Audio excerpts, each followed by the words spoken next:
Štai toks smagus kūrinys pradeda pačią pirmąją be stabdžių valandą. Penktadienis už lango, vieni bando darbus pribaiginėti, kiti galbūt juos jau pabaigė ir bando kažkaip organizuotis viso savaitgalio reikalus. Ir mes jau antrą rytą iš eilės kalbame apie gražias iniciatyvas, gerus darbus. Šiandieną pas mus svečiuose vieši Viktorijos Grajauskinės paramos fondo įkūrėja, pati Viktorija. Labą dieną, labą rytą.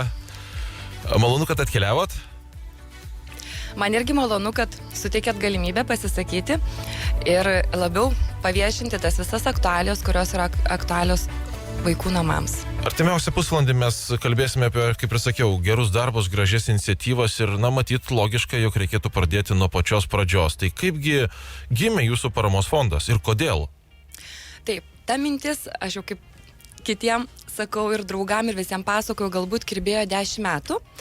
Ir pats pirmas momentas įvyko prieš porą metų, kai man parašė klasiokė ir sako, yra tokie vaikų namai, Saugų rajone, Šilutės regionas, kurie ieško nenaujų žaislų. Ir aš sakau, ar iš tikrųjų yra tokių vaikų namų, kurie priima tuos nenaujus žaislus? Nes iš tikrųjų daug girdėjom, kad yra vaikų namai, reikia jam padėti, bet jie visko turi, tikrai turi daugiau, net galbūt net tie vaikai, kurie gyvena namuose su tėveliu ir mamytė, ir sako, iš tikrųjų mums reikia, jūs mums padėkit, mums svarbiausia atvežkite iki Klaipėdos.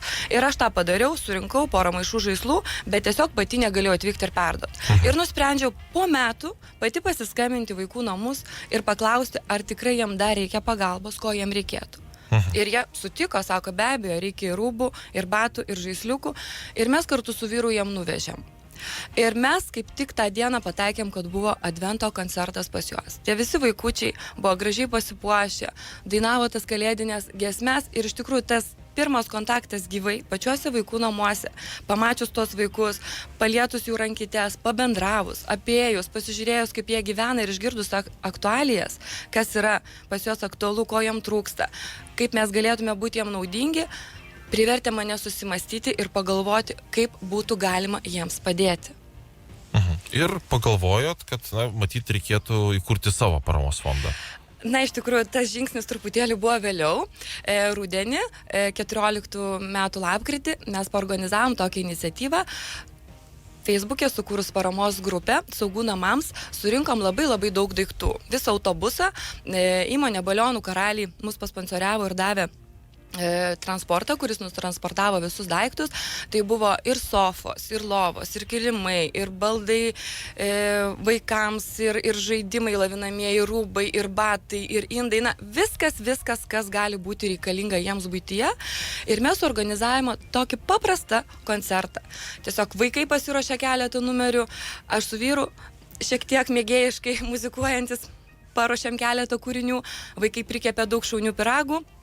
Beata Nikolson mums padovanojo knygas ir kalendorius.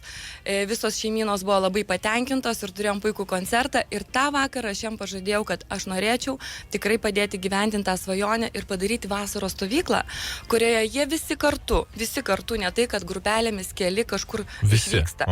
Visi vaikų namai galėtų dalyvauti ir mes pritrauktume savanorių žmonių su savo šeimomis, su savo vaikučiais atvykti tą stovyklą ir kartu su jais bendrauti, sportuoti rungtyse, galbūt dainuoti, galbūt užsimti meno kažkokią kūrybą, pokalbis prie laužo. Na, tiesiog duoti jam tą meilę, šilumą ir dėmesį. Ne tik daiktus, bet kažką ir daugiau, ko jam tikrai labiau trūksta.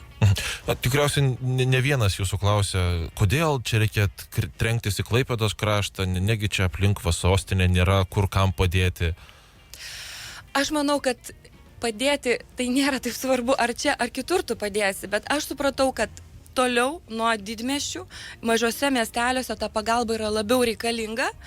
Ir aš pagalvojau, jeigu tie patys vaikų namai, kaip aš sakau, atėjo patys pas mane, susirado ir paprašė tų žaislų, tai reiškia buvo toks likimas ir aš manau, tie 330 km tikrai nėra didelis atstumas ir aš galiu tą puikiai daryti ir būti jam naudinga.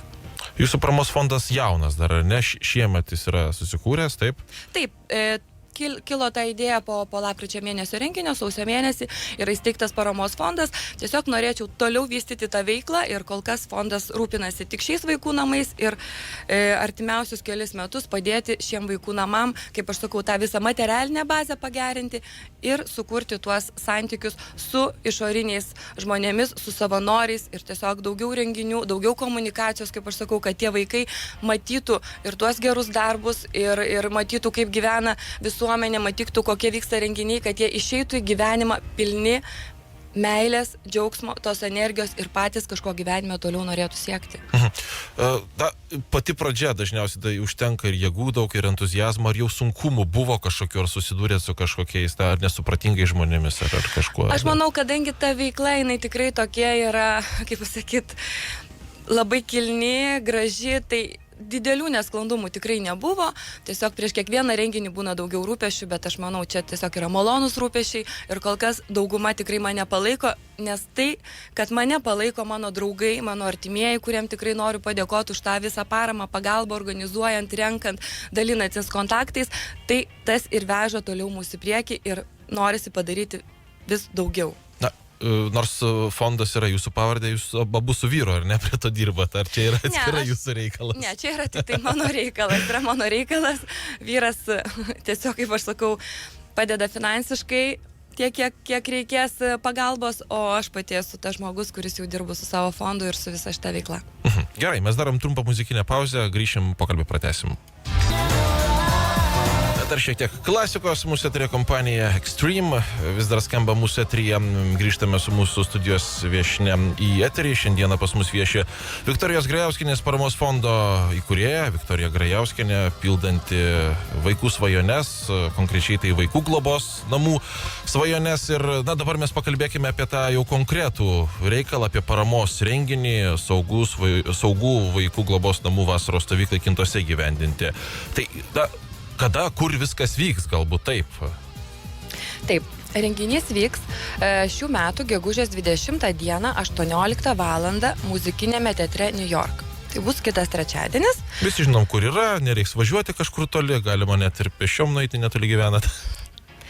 Taip, ir renginio metu laukia galimybė išgirsti ir pamatyti saugų globos vaikų namų pasirodymą, nes mes labai džiaugiamės, kad jie atvyksta, jie dalyvaus šiame renginyje ir mes visi galėsime gyvai susitikti ir pamatyti jų vadovą, jų keletą darbuotojų ir vaikus. Taip pat pasirodys ir pop dainavimo studija Hey, pasirodys Artūro Noviko džiazo mokyklos auklėtinių pasirodymą matysime, instrumentinė grupė Subtilus Z, kuri jau ne pirmą kartą prisideda prie paramos koncertų ir mus palaiko, Valerija Iljin ir Alen Čiko, Kristina Radžiukinaitė ir pučiamųjų instrumentų kvintetas Brass Spalvos.